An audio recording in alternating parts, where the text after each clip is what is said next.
το κύπελλο ακούς και παίξε μόνο για μένα.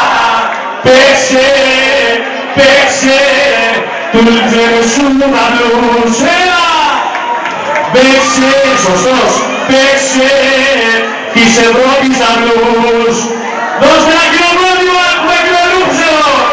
Και θα πω και το προφητικό, πρόεδρε. Θα είμαστε πια πρωταθλητές. Έρχονται άλλες εποχές. Έρχονται άλλες εποχές. Θα είμαστε πια πρωταθλητές. Κάστε καλά παιδιά. Τους αφήνουμε να διασκεδάσουν λίγο και παρερχόμετα. Χαρμονικά στο όνομα. Αγάπη, ας σου πέρινα. Ήταν για να κάνεις το σίγουρο. Και πως